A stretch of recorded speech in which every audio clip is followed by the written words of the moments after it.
नमस्कार, 11वीं की फिजिक्स में आप सभी लोगों का स्वागत है। कल की क्लास में देखिए, ये क्लास आपकी न्यूमेरिकल की क्लास चल रही भाई। एक दो क्लास और न्यूमेरिकल की कराएंगे, ज़्यादा से ज़्यादा एक दो क्लास और होंगी, फिर प्रक्षेप गति आपके शुरू होगी। देखिए, सदिश विश्लेषण तथा प्रक्षेप गति चैप्टर चल रहा है, समझ रहे हैं। सदिश विश्लेषण और प्रक्षेप गति चल रहा है। इसमें जो है हमने क्या है, थ्योरी पढ़ा दिया है भाई। न्यूमेरिकल देखेंगे थोड़ा सा, ये न्यूमेरिकल ध्यान से देखिएगा, ध्यान से देखिए भाई। न्यूमेरिकल इसमें के न्यूमेरिकल सदिश विश्लेषण के न्यूमेरिकल काफी महत्वपूर्ण न्यूमेरिकल होते हैं, समझ रहे हैं ना। तो इनको आप सही ढंग से पढ़िए। देखिए क्या कह रहा है क्वेश्चन कह रहा है, सिद्ध कीजिए कि सदिश ए वेक्टर बराबर 4i cap plus 3j cap plus k cap तथा सदिश बी वेक्टर बराबर 4i cap plus 9j cap plus 3k cap परस्पर क्या है, समांतर है। बिल्कुल ध्यान से सुनिएगा भाई।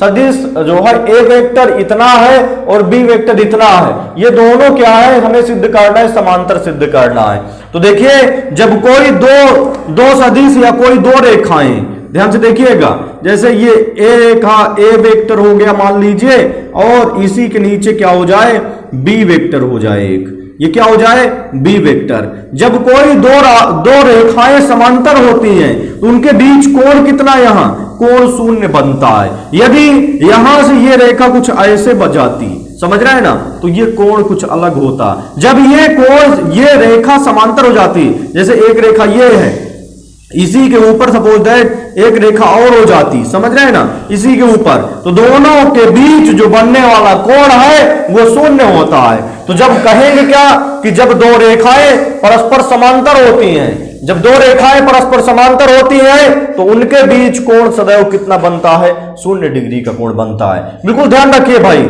यहां से देखिए, हमने इसका समांतर की कंडीशन पहले भी समझा चुके हैं। जैसे ये ए बी रेखा है, समझ रहे हैं ना, यदि यहां से कोण अभी कितना बन रहा है, 90 बन रहा है, कोई AC रेखा हो गई, और यदि ये कोण कम हो रहा है, अब मान लीजिए 45 हो गया, 45 के बाद अब कितना हो गया, 30 हो गया, अब कितना हो गया, 15 हो गया, इसके बाद ये 10 बचा, 10 के बाद 5 बचा, 5 के बाद 1 बचा, और जैसे ही एक के बाद शून्य आएगा ना, घट रहा है, जब शून्य आएगा तो ये रेखा इसी के ऊपर क्या हो जाएगी, व्यवस्थित रख जाएगी।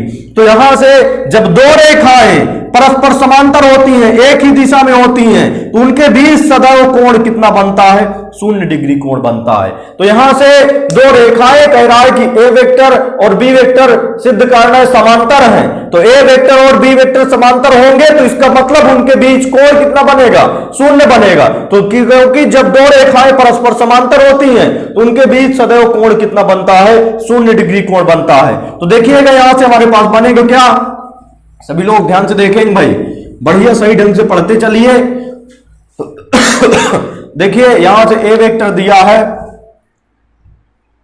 ए वेक्टर बराबर 4i कैप और प्लस 3j कैप और प्लस k कैप, और बी वेक्टर दिया है हमारे पास, बी वेक्टर बराबर 12i कैप और प्लस में plus 9j cap, 12i cap के बाद प्लस 9j कैप और प्लस 3k कैप दिया है, 3k कैप। तो अब देखिए, यहां से दोनों सदिशों को समांतर सिद्ध करना है तो क्रॉस गुणन कंडीशन बनती है। देखिए हमारे पास ए वेक्टर क्रॉस बी वेक्टर, समझ रहे हैं ना, दो सदिश है, मान लीजिए एक सदिश ये ए वेक्टर हो गया और एक सदिश हमारे पास बी वेक्टर हो गया, बी वेक्टर ये सदिश हो गया, ए वेक्टर हो गया और ये बी वेक्टर, इसके बीच कोण कितना बनता है, थीटा। तो यदि इन दोनों सदिशों का क्रॉस गुणन कराएं, समझ रहे हैं ना, लंबवत के लिए तो डॉट गुणन सिद्ध करते थे, डॉट गुणन 0 होता था। यहां से हमें समांतर सिद्ध करना है, इन दोनों सदिशों को क्या सिद्ध करना है, समांतर सिद्ध करना है। तो A vector cross B vector बराबर क्रॉस गुणन में क्या बनेगा, A vector cross B vector बराबर A B sine theta N cap formula होता है, साइन थीटा एन कैप। तो यहां से यदि दोनों सदिश परस्पर समांतर हो जाएं, समझ रहे हैं ना, यदि दोनों सदिश क्या हो जाएं, यदि दोनों सदिश परस्पर समांतर हो, यदि दोनों सदिश, अभी तो थीटा कोण बना रहा है, अब यदि यही सदिश क्या हो जाए, इसी के ऊपर रख जाए, समझ रहे हैं ना, समांतर का मतलब इसी के ऊपर आ जाए या यहीं पर रख जाए कोई सदिश, तो इन दोनों के बीच ए वेक्टर पहले था, ये सदिश मान लीजिए क्या हो जाए, बी वेक्टर हो जाए। तो यहां से यदि दोनों सदिश समांतर हो, यदि दोनों समांतर हो, दोनों सदिश क्या हो, दोनों सदिश समांतर हों, यदि दोनों सदिश समांतर हों तब थीटा बराबर कितना होगा, तब थीटा बराबर 0 डिग्री। समझ रहे हैं, थीटा बराबर कितना होगा आपका 0 डिग्री। अर्थात यहां से क्या बनेगा आपका, अर्थात हो जाएगा, अर्थात ए वेक्टर क्रॉस बी वेक्टर बराबर हो जाएगा ए बी साइन थीटा का मान 0 और इंटू एन कैप। उसी प्रकार तो यहां से जो है थीटा की वैल्यू हमारे पास 0 हो गई, तो साइन 0 का मान 0, जब 0 का पूरे में गुणा कराएंगे तो कितना बन जाएगा आपका 0 बन जाएगा। तो A vector cross B vector का मान कितना हो गया 0 हो गया। कहने का मतलब जब दोनों सदिश परस्पर क्या होंगे, समांतर होंगे, तो उनका क्रॉस गुणन 0 आना चाहिए, क्योंकि जब दोनों सदिश समांतर होते हैं तो इनके बीच कोण कितना बनता है 0 बनता है सदैव। जब दोनों सदिश क्या होते हैं समांतर होते हैं तो इनके बीच कोण कितना, यदि ये जो है ए वेक्टर रहा होता, समझ रहे हैं ना, समांतर की कंडीशन देखते हैं, और यहीं पर एक क्या हो जाता बी वेक्टर हो जाता, तो इनके बीच कोण कितना यहां पर बन रहा है, थीटा बराबर 0 बन रहा है। तो यदि इन दोनों का क्रॉस गुणन कराते तो A vector cross B vector बराबर क्या हो जाता है A B sine theta N का फार्मूला होता है, फार्मूला समझ गए ना। अब यहां से जब दोनों सदिश परस्पर समांतर होंगे तो उनके बीच कोण कितना बनेगा 0, तो थीटा बराबर 0 रख दीजिए, तो थीटा बराबर 0 हो गया। तो A vector cross B vector बराबर ए बी साइन थीटा का मान 0 और एन कैप। उसी प्रकार साइन 0 का मान 0, 0 का पूरे टर्म के साथ गुणा तो कितना आ जाएगा 0 हो जाएगा। तो A vector cross B vector का मान 0, तो कहेंगे क्या, जब दो सदिश परस्पर समांतर होते हैं तो उनका क्रॉस गुणन 0 होता है। या जो है कहेंगे क्या, यदि कोई दो सदिशों के बीच कोण 0 हो, यदि किन्हीं दो सदिशों के बीच कोण 0 हो तो उनका क्रॉस गुणन 0 होता है, यह भी कह सकते हैं। तो जब दोनों सदिश परस्पर क्या होंगे समांतर सिद्ध करना है तो इनका क्रॉस गुणन 0 दिखा दीजिए, सिद्ध करना है ना। ये देखिए जब दोनों सदिश ए वेक्टर और बी वेक्टर क्या सिद्ध करना है समांतर, तो समांतर सिद्ध करने के लिए क्रॉस गुणन क्या दिखाना पड़ेगा 0। चूंकि कहा जाएगा कि जब जो है चूंकि इनका क्रॉस गुणन 0 है, इनका क्रॉस गुणन 0 इसलिए दोनों सदिश क्या होंगे समांतर होंगे। तो चलिए देखते हैं यहां से क्रॉस गुणन निकालना है, 0 आना चाहिए। यदि क्रॉस गुणन 0 है, समझ रहे हैं ना, क्रॉस गुणन 0 है तो थीटा का मान क्या होगा 0 होगा, बीच का कोण कितना होगा 0 होगा, और जब कोण 0 होगा तो ये दोनों सदिश क्या हो जाएंगे आपस में समांतर हो जाएंगे। तो चलिए देखते हैं यहां से ए वेक्टर क्रॉस बी वेक्टर, ए वेक्टर क्रॉस बी वेक्टर, ए वेक्टर क्रॉस बी वेक्टर बराबर हमने बताया था क्रॉस गुणन में क्या करते हैं, क्रॉस गुणन में सारणिक बनाते हैं। तो हमने क्या बना लिया, सारणिक बना लिया। अब इसके बाद इस सारणिक की पहली पंक्ति में क्या होगा आई कैप जे कैप और क्या हो जाएगा के कैप हो जाएगा। सारणिक की पहली पंक्ति में आई कैप जे कैप और के कैप। अब दूसरी पंक्ति में ए वेक्टर के आई जे और के गुणांक रखिए, तो यहां से क्या हो जाएगा 4 हो गया, 3 हो गया, और इसके बाद के कैप का जो है गुणांक 1 दिख रहा है, तो यहां से गुणांक 1 हो गया। इसके बाद तीसरी पंक्ति में बी वेक्टर के आई जे और के गुणांक रखिए, तो आई का गुणांक 12 हो गया, जे कैप के नीचे जे कैप का गुणांक 9 हो गया और के कैप का गुणांक 3 हो गया। अब इस जो है इस सारणिक को हल करना है भाई, तो A vector cross B vector देखते हैं। तो A vector cross B vector बराबर हो जाएगा, हल कैसे करते हैं, एकांतर क्रम में चिन्ह लेते हैं, ये प्लस होगा, ये माइनस होगा, ये प्लस होगा, समझ रहे हैं ना।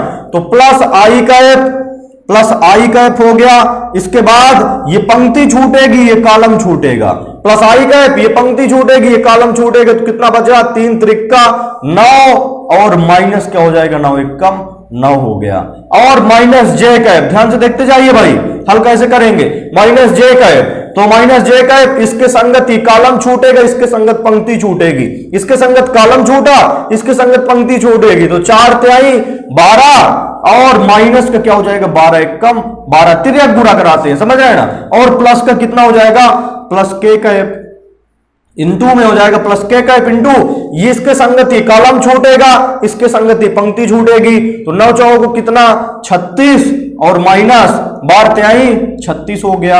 अब इसके बाद देखिएगा यहां से 9 से 9 घटा, 0 का आई के साथ गुणा 0 हुआ, माइनस 12 से 12 माइनस 12 बराबर 0 का जे के साथ गुणा तो 0 हुआ, प्लस के कैप, और यहां से 36 से 36 घटा तो 0 हो गया, 0 का के कैप के साथ, तो प्लस का यहां से क्या हो जाएगा इंटू में 0 हो जाएगा, तो इंटू 0 हो गया।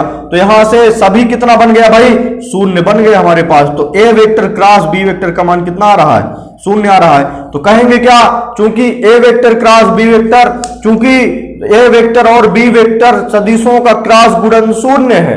ए वेक्टर और बी वेक्टर का क्रॉस गुणन शून्य है, इसलिए दिए गए दोनों सदिश क्या होंगे, परस्पर समांतर होंगे। या दिए गए दोनों सदिशों के बीच परस्पर कोण कितना होगा, 0 डिग्री होगा, तब ये दोनों सदिश क्या हो जाएंगे, परस्पर समांतर हो जाएंगे।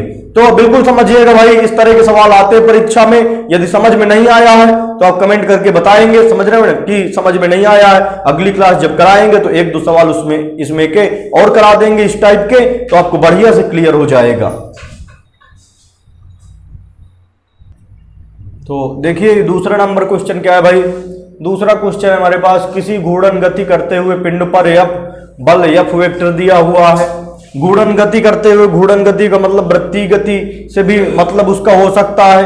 घूर्णन गति जो है, जैसे हमने देखा है जो कुम्हार जो है चाकू वो करते हैं भाई, घुमाते हैं बर्तन बनाने के लिए, वो घूर्णन गति करता है, समझ रहे हैं ना। कोई बालक यदि गोल गोल घूम रहा है तो घूर्णन गति के अंतर्गत होता है।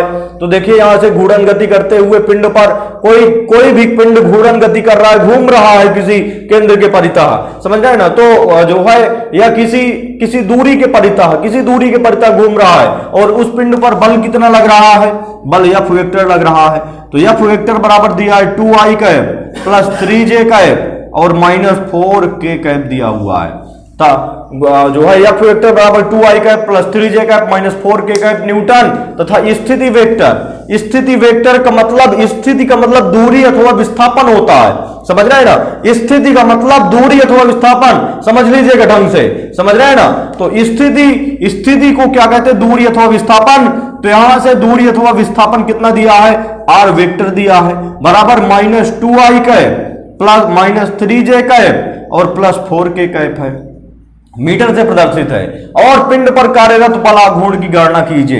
ये किसमें है, ये आपका न्यूटन में है और ये किसमें है, ये मीटर में है। तो हमें निकालना क्या है, हमें कार्यरत बलाघूर्ण की गणना करना है। तो बलाघूर्ण एक सदिश राशि होती है, इसलिए टाउ वेक्टर लगेगा।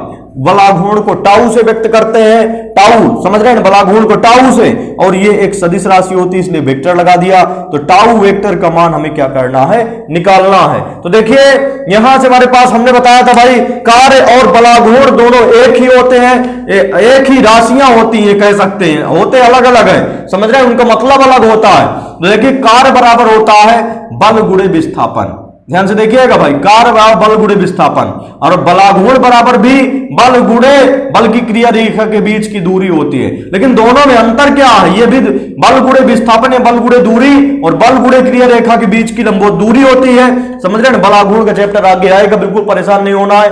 कार्य शक्ति वाले जो चैप्टर एक रखा हुआ है वृत्तीय गति के बाद, उसमें बलाघूर्ण पढ़ाया जाएगा। तो जब दो सदिश, ये जो है बल और ये विस्थापन, ये सदिश राशियां दोनों, जब दो सदिशों का गुणनफल एक अदिश राशि, कार्य एक अदिश राशि प्राप्त होती है तो इनका गुणन डॉट गुणन होता है। और जब दो सदिशों का गुणनफल एक सदिश राशि प्राप्त हो तो गुणन कैसा होगा, क्रॉस गुणन। तो टाउ वेक्टर बराबर F vector cross D vector और W बराबर F vector dot D vector होता है। दोनों फार्मूले ध्यान रखिए। यदि कार्य निकालने के लिए कह रहा है तो बल और विस्थापन का डॉट गुणन करवाना है तो कार्य मिल जाएगा, और यदि बलाघूर्ण कह रहा है तो बल और विस्थापन का क्रॉस गुणन कराना है तो हमें क्या मिल जाएगा, बलाघूर्ण मिल जाएगा। तो यहां से देखिए, क्योंकि हमारे पास फार्मूला क्या जानते हैं, टाउ वेक्टर बराबर होता है F vector cross D vector के स्थान पर यहां R वेक्टर दिया है, समझ रहे हैं ना। दूरी अथवा स्थिति वेक्टर R वेक्टर दिया है, कितना R वेक्टर दिया हुआ है। अब वैल्यू रख दीजिए। तो यहां से हमारे पास ध्यान से देखिएगा भाई, F वेक्टर की वैल्यू कितनी है, 2i cap plus 3j cap और -4k कैप, और यहां से क्रॉस गुणन है, क्रॉस R वेक्टर की वैल्यू कितनी है, -2i कैप और -3j कैप और इसके बाद +4k कैप। तो ये हमारे पास रखा हुआ है। अब इसके बाद देखिएगा यहां से हमारे पास इसका क्रॉस गुणन कैसे होगा, ध्यान से देखेंगे तो बन जाएगा सवाल। तो देखिए यहां से जो है टाउ वेक्टर की कहानी चल रही भाई। टाउ वेक्टर बराबर हो जाएगा हमारे पास, टाउ वेक्टर बराबर इसका क्रॉस गुणन। तो क्रॉस गुणन कैसे होता है, क्रॉस गुणन में सारणिक बनाते हैं, तो सारणिक बन गई। इसकी पहली पंक्ति में i कैप, j कैप और इसके बाद क्या होता है, के कैप होता है। अब यहां से पहली पंक्ति में आई जे के हो गया, अब यहां से दूसरी पंक्ति में आई जे और के गुणांक होंगे भाई, तो आई के नीचे आई का गुणांक 2 हो गया, इसके बाद जे के नीचे जे का गुणांक 3 हो गया, और इसके बाद के नीचे के का गुणांक -4 हो गया। इसके बाद इसी प्रकार यहां से आई के नीचे आई का गुणांक -2 और इसके बाद -3 और यहां से क्या बनेगा, 4 हो गया। अब इस सारणी को हल कर लीजिए, तो हल कैसे करेंगे, यहां से प्लस से शुरुआत होगी, प्लस माइनस प्लस होता है, एकांतर क्रम में चिन्ह लेते हैं तो tau vector is equal to हो जाएगा प्लस आई कैप इंटू, यहां से ये पंक्ति छूटेगी, ये कॉलम छूट गया, ये पंक्ति छूटी, ये कॉलम छूटा, तो कितना बना, 4 12 और माइनस, तो यहां से 4 12 हो गया, माइनस ये जो है ये चिन्ह तो माइनस होगा ही, चूंकि बीच तिर्यक गुणा कराते तो बीच में माइनस आता है, माइनस हो गया। अब इसके बाद -4 का -3 के साथ, तो 4 12 माइनस माइनस प्लस हो जाएगा, तो उसका कोई मतलब नहीं, 4 क्या हो जाएगा, 12 हो गया, 4 12 हो गया।